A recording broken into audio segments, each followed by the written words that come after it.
Assalamualaikum warahmatullahi taala wabarakatuh. Salam bahagia, salam pencerahan untuk teman-teman yang berkesempatan dengan saya. Doa saya agar anda sihat walafiat. Dan hari ini saya mohon maaf kerana bersiaran lebih awal. Sebab saya sebentar lagi mau melihat kawasan agak kritikal katanya, iaitu di Gombak Setia. Jadinya pukul 9 malam. Jadi saya terpaksalah membuat pencerahan lebih awal saudara. Baik saudara, mana teman-teman yang sempat saya santuni Madam K, Saudara Abdul, Saudara Ningka Pakcik, Saudara Zizi Muhammad, ya saudara. Yang mana yang tak sempat tu saya minta maaf ya, Saudara Hani Abdullah, Saudara Din Jaka, Saudara Azhari Tok Kaya, Saudara Din Ketan, Din Ketam, Din Ketari, ya minta maaf, Saudara Ahmad Mak, kita juga Saudara Domina, Saudara Usan, saudara DZ Ketari, bukan Din, DZ Ketari. Saya minta maaf saudara sebab tulisan kecil, jadi bila saya baca tu kurang, maklum saya dah tua. Mingkai Pakcik, salam, selamat malam. Saudara Ihun, begitu juga saudara Husin. Ini lagi kecil, lagi susah saya nak baca saudara. Saya minta maaf saudara, lagi kecil, lagi sukar untuk saya baca. Saudara Rusli, Saudara Monian, Saudara Usham Qir.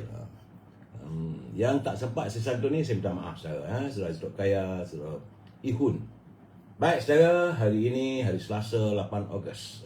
Sudah 2 hari kita bekerja macam-macam cerita, dan tinggal lagi, hari ini 8, tinggal lagi 4 hari je lagi, 3 hari je lagi sebenarnya saudara, untuk rakyat negara kita akan memulakan, iaitu di 6 buah negeri akan mengambil keputusan siapakah yang akan mereka calonkan. Saudara Abdul Rahman dari Johor Bahru, Saudara Abdul Aziz, salam. Saudara Puan Halimah Ismail, Saudara Abdul Aziz dari Miri Sarawak, Saudara Abdul Kadir, Puan Syarifah Hafifah. Yang kecil ni saya minta maaf, tak dapat nak baca. Saudara Rozi Muhammad, nampak sikit-sikit kecil-kecil ya. Saudara Puan Ibjah, salam pencerahan saudara. Begitu juga dengan Sumia Ahmad, salam satu Malaysia. Baik saudara, hari ini hari Selasa 8 Ogos 2023 merupakan hari yang ke-1238. 1238 virus tersebut masih lagi melanda negara kita saudara. Sebab itu saya minta anda pastikan menjaga kesihatan. Walaupun semalam saya buat laporan Saudara Satpiut, Saudara Azmi Nordin dari Bagan Datuk, Puan Samia Ahmad, Saudara Puan Ijak Bijah. Semalam saya mendapat laporan untuk seminggu yang lalu cuma 710 jangkitan. Tetapi saya risau juga saudara, kerana ada satu kematian semalam dilaporkan. Jadi berhati-hati saudara, jagalah kesihatan, jagalah diri kita, diri keluarga. Yang penting keluarga kita saudara. Dan hari ini kerana saya selalu terburu-buru saya untuk mengejar waktu, segmen e-commerce saya mungkin besok saya buat saudara. Saudara Otai, saudara. Begitu juga Puan Halimatun Said, salam dari Ipoh katanya. Puan Normah Wan dari Johor, saudara. Dan kita masuk terus pada naluri kehidupan. Pencerahan saya mesti saya akan bercakap soal naluri kehidupan, melainkan kalau saya buat live sama dengan orang lain saudara. Kerana saya ramai yang tahu bahawa doa orang yang dizalimi adalah sangat makbul dan diperkenan oleh Allah Ta'ala saudara. Ingat saudara, kerana itu perbuatan menzalimi orang lain sama ada bersifat dendam atau fitnah, ia amatlah dikutuk dan tidak diredai oleh Allah SWT saudara. Malah kita seringkali diingatkan supaya jangan sampai terkena doa orang yang dizalimi. Kerana doa orang yang dizalimi saudara, seringkali dia makbul saudara. Doa yang antara doa paling makbul, doa ibu. Yang kedua, doa orang yang dizalimi saudara. Jadi untuk mengelakkan doa orang yang zalim itu, usahalah saudara agar kita tidak menzalimi orang lain walaupun dengan apa cara sekalipun. Dan kita harus menolong atau membantu orang yang dizalimi, tetapi kita wajib membantu mereka juga menghindarkan sebarang kezaliman yang dilakukan. Kita harus saling tolong menolong sesama lain. Kerana baginda Nabi Muhammad SAW menjelaskan bahawa perbuatan menzalimi orang lain ataupun menjatuhkan maruah orang atau kehormatan mereka dengan apa cara sekalipun adalah di luar batasan kemanusiaan. Ya, perbuatan menghina orang lain di mata masyarakat adalah haram sebenarnya dan tidak sewajarnya dilakukan kerana perintah untuk menutup keaiban orang lain telah pun seringkali diingatkan. Ingat saya, jangan sekali-kali kita menzalimi orang, jangan sekali kita mengaibkan orang lain. Baik saudara, terima kasih pada teman yang menghantar kiriman untuk ucapan saya. Sekali lagi saya ingatkan apa yang saya lontarkan tadi saudara adalah kiriman teman-teman, bukan saya tak ada tauliah sebagai dai ataupun sebagai pencerah pendakwah. Ya, Puan Halimatun Said, Puan Norma Wan, itu juga Sir Richard Bakri, Sir Beh Suan Chen, Beh Chun Sim, Saudara SL Service Absorber, selamat malam. Saudara Faizaluzin Yusof, apa khabar ayanda? Waalaikumsalam. Moga anak anda dan keluarga sihat bahagia saudara. Dak Dali Said, suara pelan, suara pelan. Saya tak tahulah suara pelan macam mana. Saya berusaha lah untuk bercakap menerusi apa ini gadget-gadget yang ada. Saudara Ibrahim Saad, terima kasih. Baik saudara, mutiara kata kita hari ini saudara, jangan kita terlalu sedih apabila musibah yang menimpa ke atas kita. Sebaliknya saudara, renunglah orang lain yang lebih teruk mendapat musibah daripada kita. Jadi saudara, mutiara kata kita maksudnya jangan kita terlalu bersedih apabila kita mengalami musibah, kerana orang lain juga kadang-kadang mengalami musibah lebih teruk daripada kita. Dan kita santun juga pantun Pak Nazir. Terima kasih Pak Nazir. Petang tadi boleh menghantar kiriman kepada saya. Kata Pak Nazir, Kak Yati pandai berzanji, lirik zanji penuh bermakna. Terpaut hati disantuni janji, rupanya janji tidak ke mana. Itu maksud Pak Nazir saudara. Artinya Pak Nazir dia marahlah pada orang yang rajin berjanji itu dan ini saudara. Saya cuba naikkan balik sikit supaya dapat jelas suara saya ni saudara. Tambah Pak Nazir lagi, di bawah redup pohon cermai duduk berangan di bulan puasa. Rakyat hidup aman damai, dikocak jangan perebut kuasa. Jadi Pak Nazir mengingatkan supaya janganlah kita mengocakkan suasana ini kerana rakyat dalam keadaan aman damai. Sebab itu saya mesti mengingatkan pimpinan negara supaya sentiasa berhati-hati dan janganlah berbelanja wang negara tanpa had kerana kita bimbang negara boleh muflis saudara. Dan peringatan saya pada teman-teman, bagi mereka yang menyunting semula live saya ini dan dimasukkan dalam sebarang channel, maka anda harus bertanggungjawab atas setiap suntingan anda. Ini pencerahan politik, matlamatnya sekadar memberi pencerahan dan informasi. Kalaulah saya memberi komen, maka kita mesti berpegang pada prinsip kita mesti bersetuju untuk tidak bersetuju. We must agree to disagree. Itu prinsip kita saudara.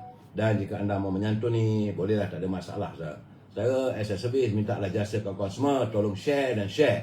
Itu saya pun mengharapkan begitu. Jangan lupa like, share dan subscribe. Ya, suara tak jelas macam mana tu saudara? Apa hal ni? Kalau suara tak jelas, ke mana pula harus ku letakkan mic ini saudara?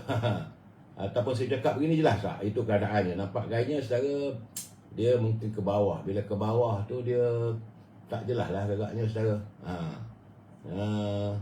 Yaumon, suara perlahan. Macam mana suara perlahan? Saya kadang-kadang bila suara perlahan saya cabut saudara. Itu keadaannya. Suara perlahan saudara. Betul. Suara perlahan tak jelas. Saya minta saya cabutlah dulu saudara. Mana gadget ni kadang-kadang ialah gadget marhain saudara. Orang tua-tua ni buat bila orang kata okey, kita kata okey. Tapi akhirnya apa yang dibagi gadgetnya tak. Saya kena cabut dulu lah nampaknya. Saya yakin kalau pakai begitu live terus lah. Maka kita terus boleh bersiaran, tak boleh pakai lah gadget tu saya nampak gayanya.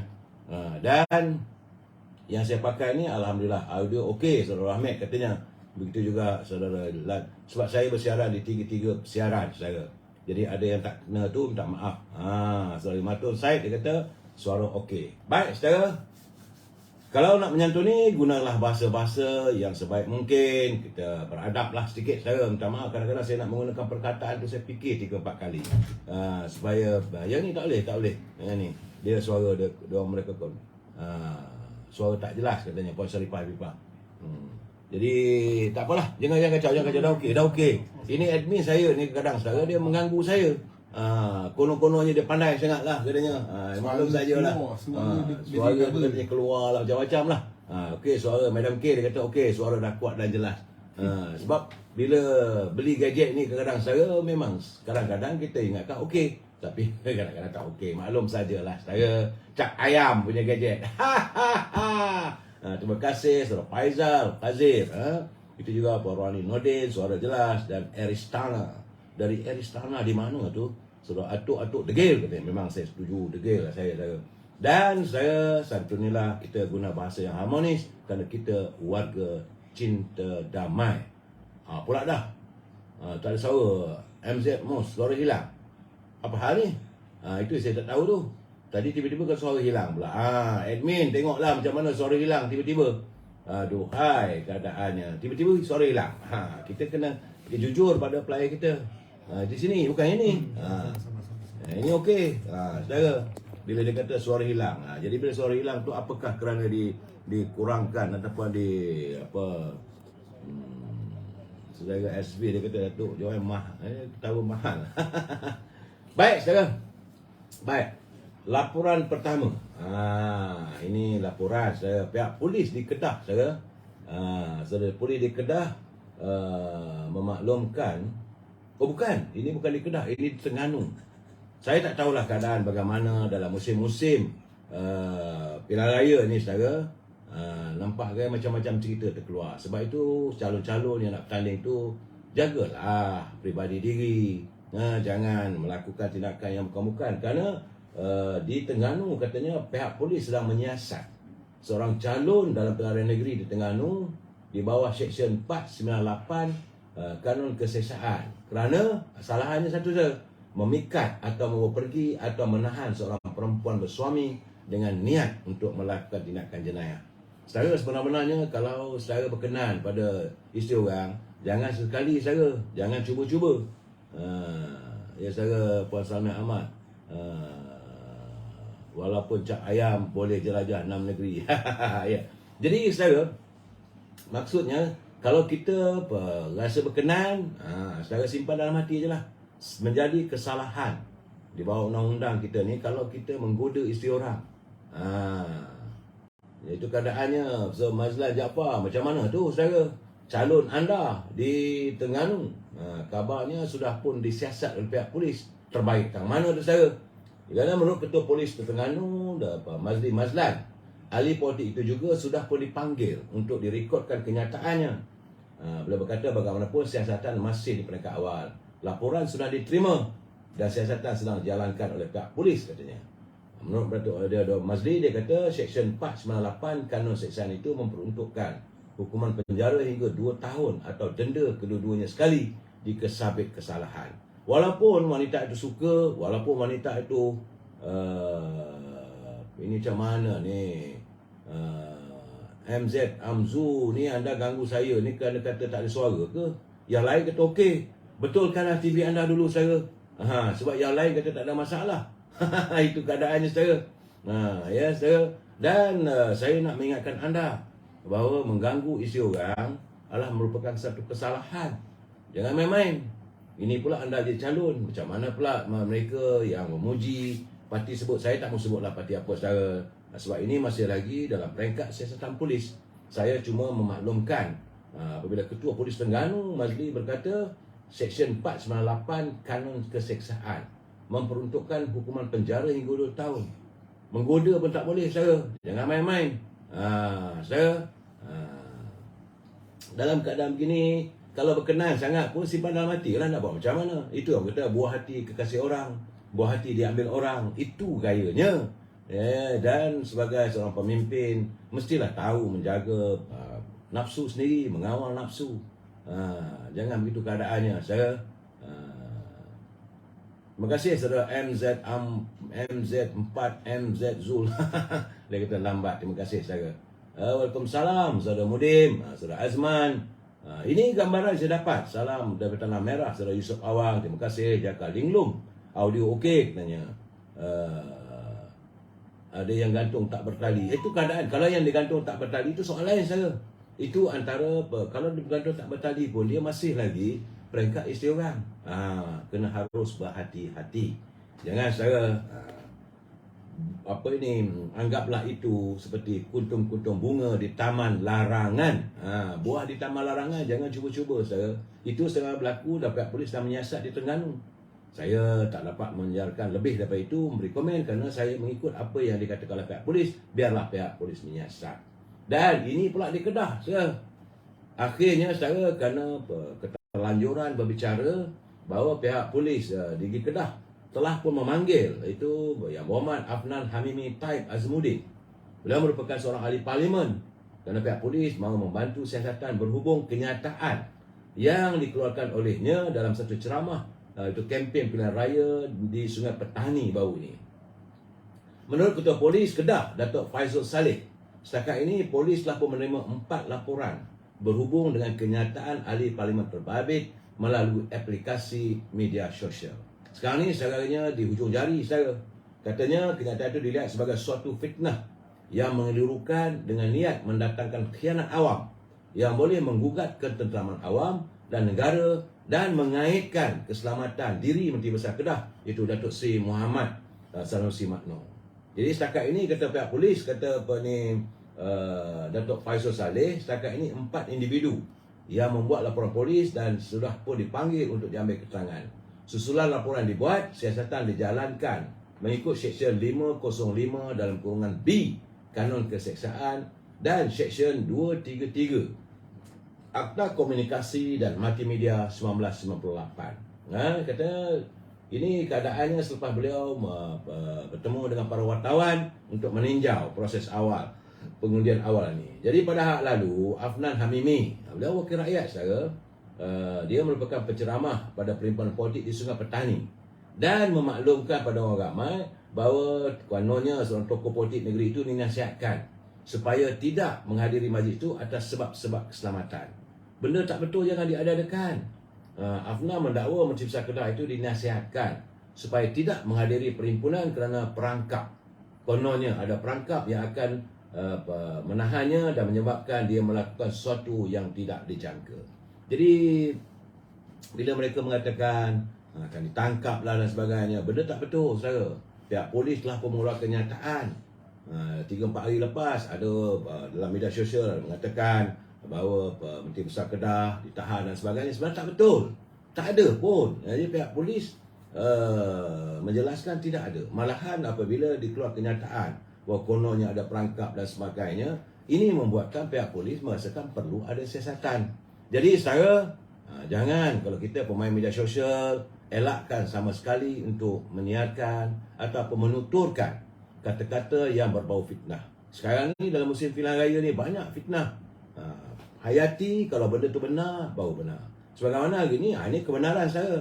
Apabila saya mendengar dan membaca kenyataan Tuan yang terutama, sekarang ni dah jadi Tuan yang utama saya.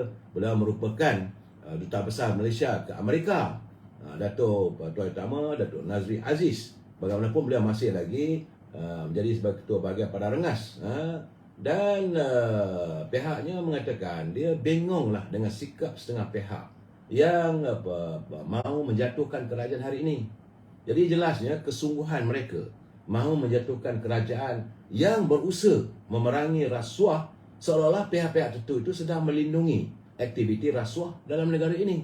Jadi menurut Datuk Nazri Aziz, katanya mereka menjatuhkan kerajaan apakah kerana Datuk Seri Anwar Ibrahim sedang berusaha habis-habisan untuk memerangi rasuah.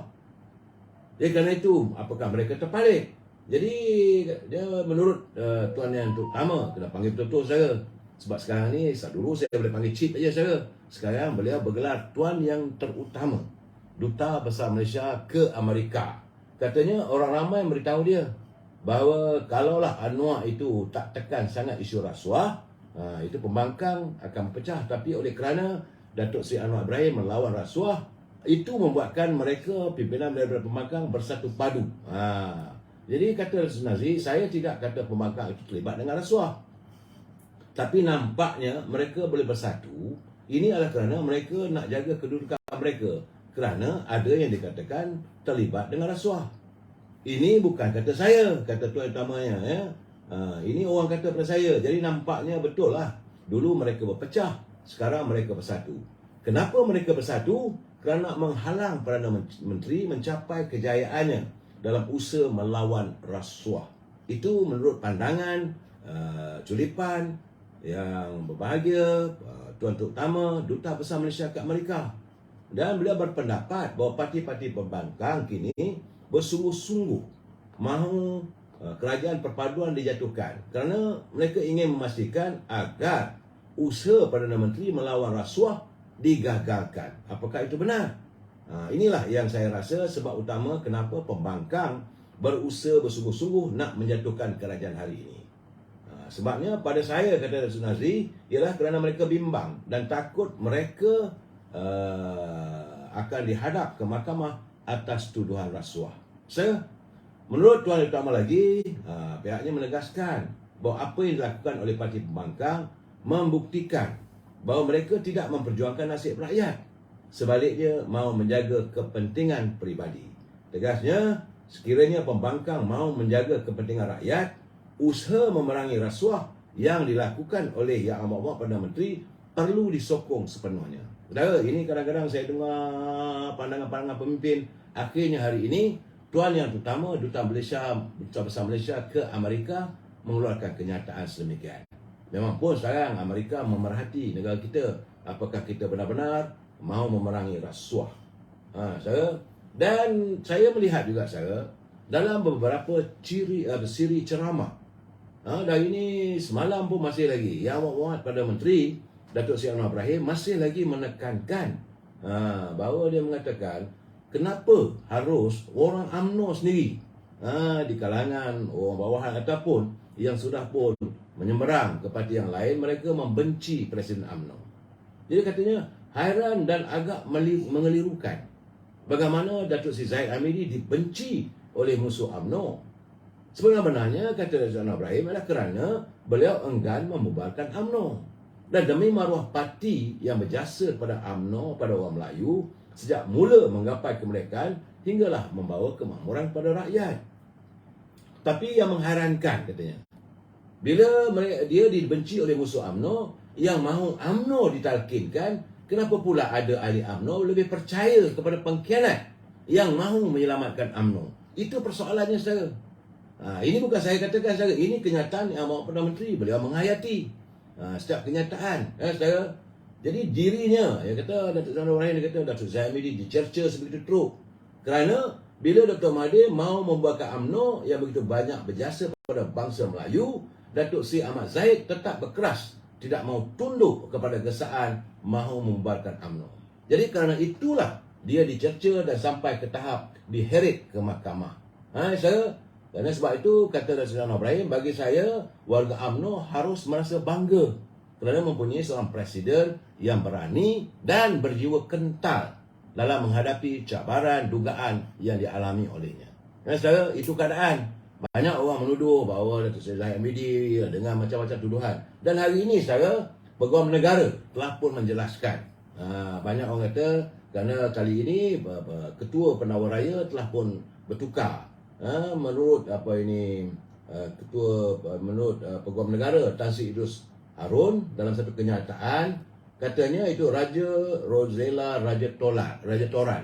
Beliau merupakan Ketua Penawar Raya, tapi beliau telah pun mengumpulkan permohonan untuk bersalah awal. Menurut Peguam Negara, katanya Raja Rosella Raja Toran telah pun menghantar permohonan untuk bersalah awal pada 3 April lalu. Dan permohonannya diluluskan berkuat kuasa 1 November. Jadi, keputusan Jabatan Peguam Negara menggantikan Timbalan Penawar Raya dibuat selepas membuat pertimbangan yang teliti.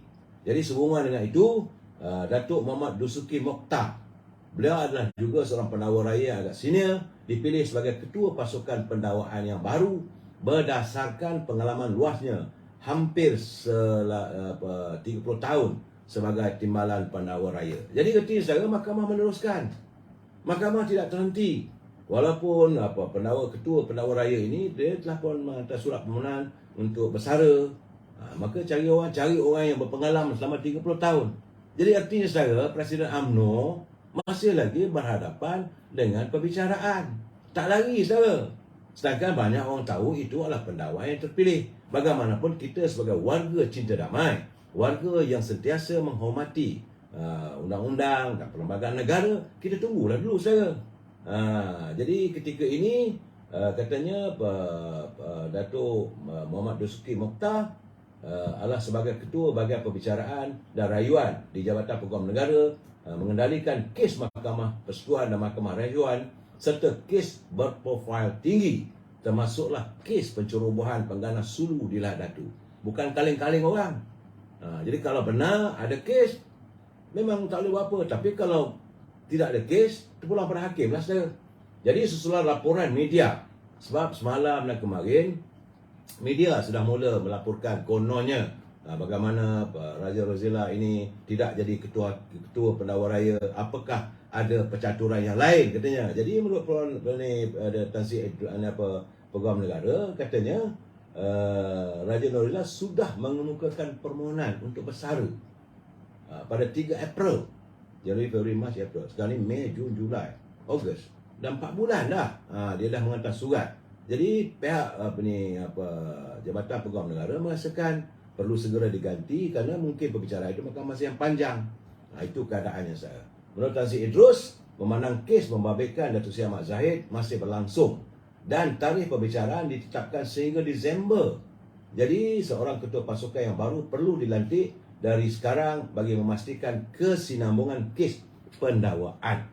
Jadi keputusan itu dibuat dengan teliti bagi memastikan kes pendakwaan terhadap Datuk Zahid Hamidi tidak terjejas, selain memastikan Jabatan Peguam Negara dapat menegakkan keadilan selaras dengan bidang kuasa Peguam Negara yang diperuntukkan di bawah pasal 3 perkara 145 Perlembagaan Persekutuan.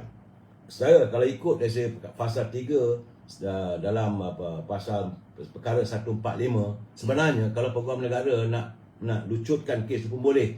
Boleh saudara. Itu kuasa beliau, boleh menghentikan perbicaraan. Tapi pihak Peguam Negara kata teruskan, tak ada masalah. Jadi kita sebagai warga UMNO kena menerima lah hakikatnya.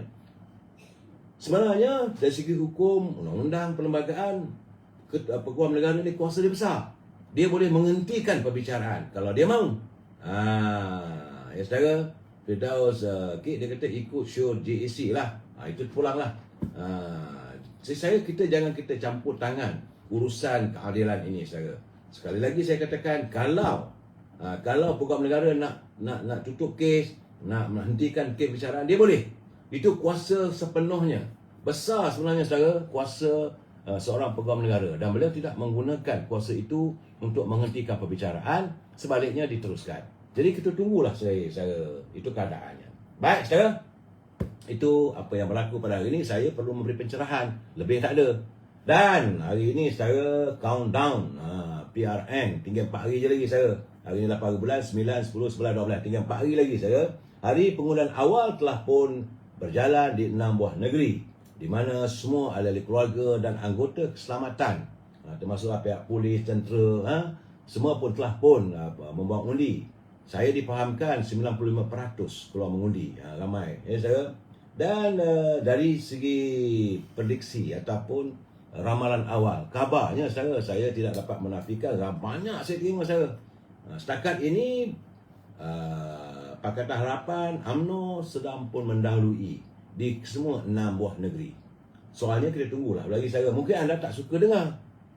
Saudara, mungkin anda tak suka dengar. Bagi anda menyokong parti-parti tertentu, laporan yang saya letakkan ini anda tak suka. Jadi anda katakan saya berpihak. Tidak. Saya memberi kenyataan bahawa contoh macam di Kedah setakat ini sudah pun meningkat pada 57%. Sokongan diperolehi oleh Pakatan Harapan dan Barisan Nasional. Begitu juga di Kelantan.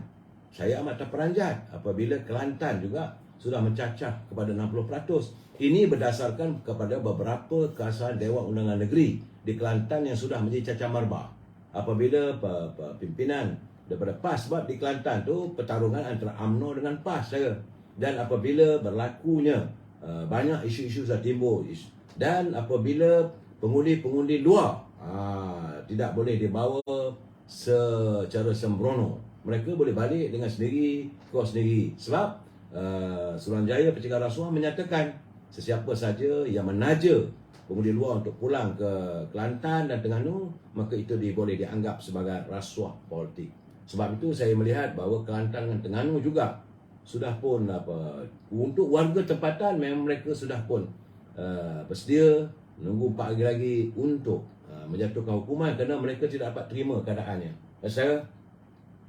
Jadi sebab itulah ramalan awal Pakatan Harapan Barisan Nasional bakal mencapai kejayaan. Malahan macam saya katakan semalam, itu terpaksalah Presiden UMNO menyediakan senarai calon untuk menjadi calon menteri besar di kedua-dua negeri. Kalaulah Presiden UMNO sudah pun menyediakan calon, artinya saudara bahawa ramalan-ramalan itu rakyat sudah memberi indikasi kemenangan berpihak sana.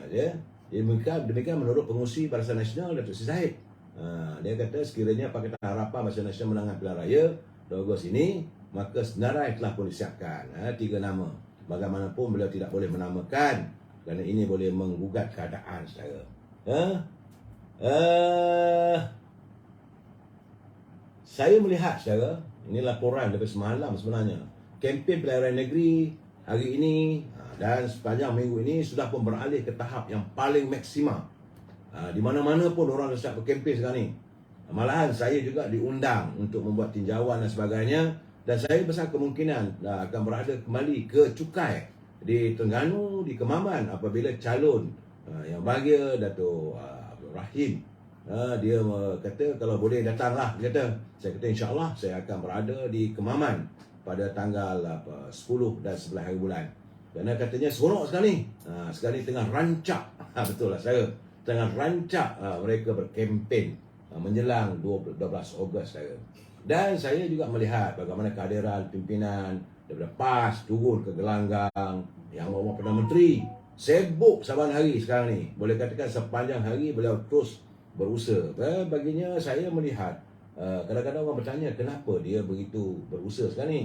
Sebab menurut Datuk Anwar Ibrahim, katanya beliau mahu menang. Kerana selepas usai saja pilihan raya di 6 buah negeri ini, beliau mahu menghukum mereka yang mengkhianati parti. Sama ada mereka datang daripada UMNO, sama ada mereka datang daripada Parti Keadilan yang telah mengkhianati parti masing-masing. Tentulah saya kata ini ditujukan kepada Parti Keadilan. Secara terbuka, Yang Amat Presiden Parti Keadilan Datuk Seri Anwar Ibrahim menyatakan pihaknya akan berusaha keras untuk memastikan kemenangan berpihak pada Pakatan Harapan, calon-calon Pakatan Harapan, kerana beliau mahu rakyat bersama-sama dengan beliau menghukum mereka yang bersifat khianat pada parti. Itu keadaannya saya. Ya, sebab itu dia kata kita harus mengenang sejarah Melayu yang menyebut bagaimana mereka yang khianat itu. Sewajarnya malahan kalau orang yang khianat tu hukumnya lain tak ada. Hukum sula. Khianat saya. Jadi pengajaran daripada hukum itulah haruslah dilakukan. Cuma saudara, sebab itu Datuk Seri Ibrahim juga hari ini menyelar secara terbuka lagi saya. Saya geleng kepala, saya kata sukar ni. Perdana Menteri dah bercakap ni. Apabila di Nibung Tebal hari ini saya, beliau berada di Nibung Tebal, macam lipas kudung lah. Datuk Seri Ibrahim bergerak ke Nibung Tebal, ke Kelantan, ke Terengganu saya. Dia menyatakan tiada sebab untuk seseorang itu melarikan diri dari siasatan. Jika individu itu tidak yakin, jika individu itu yakin dia tidak bersalah. Ini ditujukan kepada menantu Tan Sri Muhyiddin yang dilaporkan oleh SPRM. 2 orang tu tak dapat dihubungi dan mereka katanya telah pun berada di luar negeri dan tidak kembali. Jadi menurut Datuk Ibrahim, kerana terlampau banyak kes rasuah yang terpalit dengan Perikatan Nasional, jadi maka PAS dan Bersatu tidak seharusnya menggunakan slogan pentadbiran bersih. Bersih tu tak ada. Sebab hari ini kenyataan SPRM katanya bahawa menantu calon Perdana Menteri Tan Sri Muhyiddin dah lari. Mana boleh. Kalau ada bukti siasat, dia SPRM mendakwa. Kalau rasa tak salah, pertahankanlah diri. Ini bukanlah satu contoh yang baik. Tu sebab ada luar negeri takut disiasat. Jadi kata Seri Ibrahim, Perikatan Nasional kena jagalah hal ini. Kerana jumlah wang yang dikaitkan dengan rasuah itu banyak. Soal bersih itu, PAS Bersatu dan Perikatan Nasional tak boleh guna. Sebab mereka menyelogankan dalam kempen-kempennya sebagai parti bersih, dan berintegriti. Sedangkan katanya Bersatu, PAS dan PN tak boleh. menggunakan perkara ini kerana telah terpalit dengan rasuah. Demikian katanya. Semalam SPRM telah pun mengesan saudara, 2 lelaki bagi membantu siasatan kes rasuah dan penyelewengan berhubung projek berkaitan pendaftaran, pengambilan serta penyimpanan biometrik pekerja asing di sebuah kementerian. Ini bukan saja, malahan saya mendengar kenyataan Dr. Mazli. Oh, Dr. Mazli punya kenyataan lagi hebat saudara. Berhubung tentang bagaimana syarikat yang berbilion ringgit saudara. Misteri.net ini juga saya rasa akan terbongkar. Saya merasakan bahawa Dr. Anwar Ibrahim dia serius nampaknya. Sebab itu, dalam kenyataan yang terbaru, Yang Amat Perdana Menteri mengatakan beliau mahu memastikan mana-mana pihak yang terlibat dengan sebarang kes penyelewengan dana negara akan dihadapkan ke muka pengadilan dan mereka sewajarnya menerima hukuman yang setimpal. Dan beliau selaku Perdana Menteri akan memastikan agar pihak berkuasa dapat menjalankan tugas penguatkuasaan dengan baik dalam memburu mereka terlibat. Bukan atas dasar kerana dendam. Sebaliknya, beliau tidak dapat memaafkan tindakan mereka yang mencuri wang rakyat di saat mereka sedang berdepan dengan situasi sukar. Waktu rakyat sukar, mereka mencuri wang rakyat. Itu kenyataan Dr. Anwar Ibrahim. Jadi, soalnya kata Dr. Anwar Ibrahim, hari-hari mereka aibkan, fitnahkan, malukan dirinya. Dia boleh maafkan. Sebab katanya, hari-hari aibkan, fitnah dan malukan saya, tekan isteri dan anak-anak saya, akan tapi semua itu saya maafkan. Kerana saya tak ada masa nak jaga cerita lama. Saya cuma mahu jaga negara. Sebab itu saya ingatkan kepada petani, kepada pekebun, nelayan bahawa ini adalah soal wang negara. Hak rakyat tidak boleh digunakan untuk mengkayakan mereka. Itu kenyataan Yang Amat Perdana Menteri. Jadi katanya ketika kamu ada kuasa, kamu ambil tanah, kamu ambil balak, nadir bumi, kamu curi saham, ambil kontrak, ambil hak rakyat, saya tidak akan maafkan. Dan saya akan kejar kamu dan saya akan minta supaya pihak berkuasa tangkap dan dakwa serta masukkan kamu ke dalam penjara. Saya nampak, saudara terus terang saya katakan, Yang Amat Berhormat dan Datuk Anwar Ibrahim kali ini benar-benar serius untuk memerangi rasuah. Sebab itu beliau menempelak tindakan pihak-pihak tertentu yang didakwa mahu mengambil alih tampuk pemerintahan kerajaan kerana dengan mengaitkan namun mengabaikan nasib rakyat sewaktu mereka berkuasa. Katanya apabila kamu berkuasa, kamu jadi Perdana Menteri, kamu jadi Menteri Kewangan dan Menteri-Menteri kaya-kaya yang berlebihan. Apabila Suruhanjaya penjaga rasuah menangkap, mengatakan bahawa kerajaan zalim. Sekarang ni pula SPRM cari seorang menantu mantan Perdana Menteri yang lari keluar negara katanya. Bayangkan, kamu ambil beratus-ratus juta, SPRM siasat, panggil ke mahkamah, kamu lari pula. Keluarga kamu ditonjolkan sebagai calon Perdana Menteri kononnya. Jadi walaupun tidak menyatakan secara jelas, namun kenyataan Yang Amat Datuk Anwar Ibrahim itu saya yakin adalah merujuk kepada laporan SPRM yang sedang mengesan 2 individu bagi membantu siasatan dalam kes rasuah saudara. Baik. Hari ini itu apa yang saya lihat menjelang pilihan raya ni selepas 12 bulan saya. Sebab itu kita dengar bersusun-susun lah. Saya jangan marah pada saya. Saya cuma saya Edi Tahir, menantu bakau lari tak nak tanya ke? Saya tak mau bertanya. Soal itu biarlah mereka menjawab dengan pihak berkuasa. Tapi saya melihat kesungguhan Pakatan Harapan Barisan Nasional untuk memenangi Dewan Undangan Negeri di Jelapang Padi di Kedah. Ini saya lihat berdasarkan kenyataan-kenyataan beberapa penganalisa politik yang mereka melihat ada gambaran positif. Penganalisa politik dari Universiti Sains Malaysia, Profesor Dr. Siva Murugan Pandian, katanya antara faktor yang membuat Kedah menjadi rebutan adalah kerana statusnya sebagai swing state. Memang benar, saudara. Kedah sekarang dulu pun lepas pilihan raya yang ke-14, saudara, kena ingat pilihan raya di Kedah hari ini ia adalah inherit atau penerusan kerana musim pilihan raya umum yang baru lalu 6 buah negeri ini tidak melaksanakan pilihan raya serentak. Jadi kali ini, jadi sekarang ni mereka melihat, para penganalisa melihat bahawa Kedah ini boleh menjadi swing state, negeri yang boleh berpindah sokongan daripada A pada B, B dan C kerana dalam pilihan raya 14 dulu, Kedah cuma PAS cuma dapat 15 kursi. Cuma 15 kursi saja saya. Sedangkan untuk mentadbir negeri Kedah mestilah mempunyai skor-skornya 19 kursi. Itu gambarannya. Sebab itu sekarang ni Kedah begitu tertekan pimpinan yang ada sekarang ini untuk mempertahankan kedudukan di Kedah. Baik, saudara, mungkin anda ingin tahu sebab ini sebentar lagi saya nak pergi ke Gombak. Jadi sebelum saya menghantar laporan, melihat sendiri, perlu saya melaporkan. Saat ini saudara, saya melihat, saya jujurnya saudara, dari segi kedudukan, ini laporan saya bukan bohong saudara, laporan saya terima, dan saya nampak amat sukar. Amat sukar, sekali lagi saya katakan, amat sukar Perikatan Nasional menembusi kubu kerajaan Selangor ini. Walaupun mereka kata ubah Selangor, pujuk rakyat sebagai, amat sukar saya nampak. Dan kerana saya cuba berdasarkan hanya kepada sokongan, okeylah kita ketepikan dulu sokongan daripada keadilan.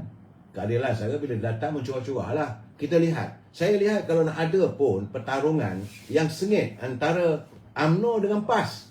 Sebab saya merasakan bahawa Parti Bersatu bergantung pada sokongan Parti PAS, sokongan pengundi-pengundi PAS. Kerana Bersatu sendiri tidak mempunyai kekuatan di Selangor, saudara. Dan dia kalau bergantungan pada PAS cuma di 10 buah kawasan saja, 10 Dewan Undangan Negeri, iaitu di Sungai Tawa.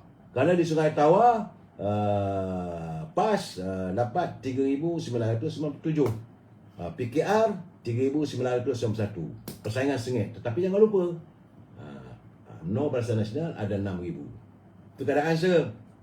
Begitu juga di Sungai Burung. Sungai Burung PAS ada 6,411 dan PKR ada 5,323. Itu pertarungan kalau dikatakan PAS dengan PKR saja saya di Sungai Burung dan Sungai Tawa. Sementara itu di Gombak Steel, Taman Templer saudara. Ini kita tak campur lagi. Saya akan bagi tahu keadaan kedudukannya saudara. Untuk Taman Templer, Barisan Nasional dulu dapat 6,985. PAS ada 10,000. Itulah modal yang ada. Kalau bertembung dua antara UMNO Barisan Nasional, kedudukannya memanglah memihak pada PAS. Tapi jangan lupa, PKR tu dengan 11-14,000 ada kat situ saudara. Begitu juga ada di Gombak Steel. Gombak Steel, Barisan Nasional ada 11,113. PAS ada 11,755. Ini tak masuk keadilan ya saya. Jangan campur keadilan dulu. Di Teratai, BN ada 4,728, PAS ada 5,028. Ini seandainya kalau dua ni bertembung saya. Ya. Di Kajang, PAS ada 8,300, UMNO Barisan Nasional 7,097. Begitu juga di Malakung, walaupun kawasan itu majoriti pengundi Cina, ya, pengundi Barisan Nasional ada 5,800, PAS ada 6,230. Selat Kelang 9,949 dan PAS ada 11,766. Begitu juga di Kota Kemuning, banyak saya, PAS ada 6,978. UMNO Barisan Nasional cuma ada 4,601. Ini tak campur daripada undi daripada keadilan. Sekejap lagi saya akan baca bagaimana kedudukan keadilan. Begitu juga di Sejangkang. Sejangkang dulu PAS menang. Satu-satunya calon tunggal daripada Parti PAS di Sejangkang dia dapat 12,688. UMNO cuma ada 10,420. Itulah 10 kawasan kalau pertembungan antara UMNO dengan PAS. Tapi kalau kita lihat di Sabak Bernam, saudara, di Sungai Tawa jumlah pengundi ada 20,000. Saudara, PKR ada 3,900. UMNO dapat 5,400. Dua campur situ ada 8,000, 9,000. PAS cuma ada 3. Saya melihat saudara dari segi data-data bahawa kedudukan mereka calon daripada Perikatan Nasional dia tak sampai pun 50%. Tidak sampai 50% daripada gabungan antara UMNO Barisan Nasional dan Parti Keadilan. Saudara, begitu juga di Sabak. Kursi Sabak, di kawasan Sabak Bernam ni saudara, pengundi 31,000. Sedangkan waktu dulu UMNO PKR dapat 6,981. BN ada 6,851. Campur dua ada 12,000. Ya. Dan PAS memang ada kawasan situ ada 6,000.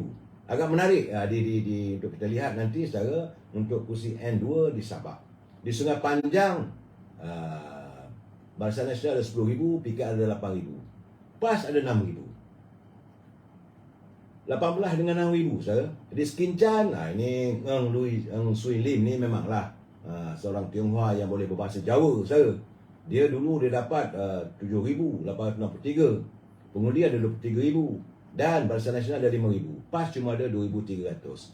Di Ulu Bernam, kawasan ni dulu waktu UMNO Barisan Nasional bertanding, Datuk Rosni Soha dia dapat 8,000. PKR ada 8,000. PAS cuma ada 2,500. Jadi kalaulah bersatu bergantung pada PAS pun sukar ya saudara. Begitu juga di Kuala Kubu Baru, memanglah kawasan itu kawasan yang didominasikan oleh DAP. Waktu pilihan raya lepas dia dapat 14,000, Barisan Nasional ada 6,900. Situ aja dah ada 21,000. Sedangkan PAS dalam 2,300. Batangkali Parti Keadilan ada 21,000. Barisan Nasional ada 13,000. Campur dua tu ada 34,000. PAS ada 7,000. Ini kawasan-kawasan yang saya kata begitu Sungai Burung. Saya nampak Sungai Burung sukar lah. Tapi PAS adalah pengaruhnya 6,400. Jadi berbanding dengan UMNO. UMNO cuma 5,300. Tetapi bila datang undi daripada Parti Keadilan. Keadilan ni saya melihat gambaran yang saya dapat, warga Keadilan mereka tak berganjak. Bahawa kalau 8,741 tu kekallah 8,741. Saudara. Dan UMNO ada 5,300. Kalau campur dua ada 13,000. Sedangkan PAS cuma ada 6,000 modalnya saudara. Di Permatang, PAS PKR ada 9,000. Barisan Nasional ada 8,000. PAS cuma ada 2,000. Di Kuala Selangor, saudara, di Bukit Melati ya, di Bukit Melawati, PKR ada 10,000, Barisan Nasional ada 8,000. PAS ada 3,000. Di Ijuk, pengundi 30,000. Tapi PKR ada 8,000, UMNO Barisan Nasional ada 6,000. Kalau nak bergantung pada PAS cuma ada 3,900. Begitu juga di Jeram. Ya, saya di Jeram, saya merasakan Datuk Yahya Ibrahim, calon Barisan Nasional selaku ketua bahagian. Sebab ini dulu kawasan ini kawasan PKR. Yang tanding oleh Saudara Muhammad Syahid Rosli. Dia dapat 7,087. UMNO Barisan Nasional 5,800. Jadi kalau campur dua ada 12,000. PAS cuma ada 4,300. Begitu juga saudara di Kuang, di Rawang. Dan saya nak tengok di kawasan di Sijangkang, saudara. Mari kita tengok dulu di Gombak Setia dulu, saudara. Di Gombak Setia macam mana saya katakan dulu tadi, saudara, bahawa PAS dia ada 11,754. Itu modal untuk Parti Keadilan, Parti Perikatan Nasional. UMNO itu hari dapat 11,113. Kurang, lebih kurang 500 berbanding dengan PAS. Tetapi kalau datang daripada PKR punya sokongan, ada 25,000 saudara.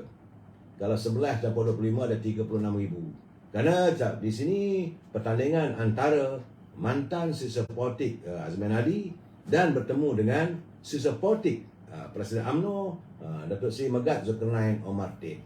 Kalau ini berlaku saudara, campuran dua tu, saya rasa sukar, amat sukar untuk Hilman Irham mengekalkan kuasanya di situ saudara. Di Ulu Kelang, ini menarik juga saudara, kerana Azmin bertanding di situ. Banyak orang mengatakan bahawa inilah tempatnya berakhirnya mungkin karier politik Azmin Ali. Kerana Syahri Sugib daripada Amanah dulu, dia dapat 25,746 saudara. Dan UMNO sendiri ada 10,397. PAS cuma ada 7,573. Itu saya melihat bahawa ini agak menarik di kawasan Ulu Kelang. Bagaimana mampu Azmin untuk mencari lebihan undi daripada UMNO dengan Amanah ataupun Parti Keadilan, Pakatan Harapan. Dia 25,746 dan Barisan Nasional 10,000. Dia campur dua saja ada 36,000 saja. Sedangkan PAS cuma ada 7,000. Saya jadi compare sebagai perbandingan itu begitu ketara sekali. Di Ampang saudara, dulu memanglah dalam di Ampang dulu kawasan mana ni saudara? Bukit Antarabangsa. Di Bukit Antarabangsa sebab itu mungkin. Dan itulah Azmin Ali lari ke Ulu Kelang. Kerana dia merasakan waktu dia bertanding dulu dia dapat 30,892. Itu daripada Parti Keadilan. UMNO cuma dapat 5,000. PAS cuma ada 2,300. Dan sebagaimana yang bila Datuk Seri Anwar Ibrahim saya turun ke Ulu Kelang, ke Ampang saudara, nampak kayaknya lari malam lah Azmin Ali. Itu gambarannya, saudara. Dan saya melihat cuma di Si Jangkang. Kita tengok di Si Jangkang, saudara. Di Si Jangkang, di Si Jangkang, saudara, waktu dulu Dr. Ahmad Yunus, dia dapat 12,000. Barisan Nasional dapat 10,000. Jadi bezanya lebih kurang dalam 2,000 saja. Tapi jangan lupa, saudara, Parti Keadilan, dia ada modal di situ 11,000. Kalau dua dicantum pada 22,000, bagaimana mungkin Dr. Ahmad Yunus yang sekali lagi diturunkan bertanding di Si Jangkang?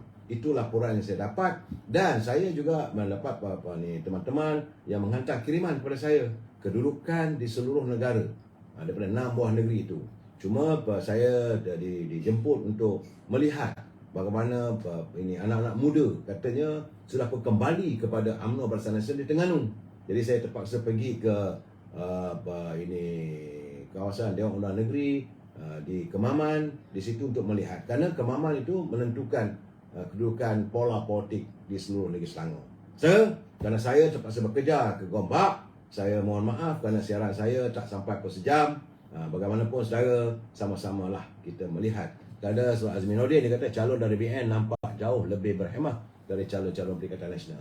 So, yang mana yang saya katakan tadi, selepas pilihan raya ini, selepas 24 hari lagi, saya masuk hari ke seminggu depan, saya berkeyakinan akan berderetlah mereka berada di mahkamah. Itu keadaannya. Jumpa lagi. Wabillahi taufiq wal hidayah. Assalamualaikum warahmatullahi taala wabarakatuh. Selamat malam.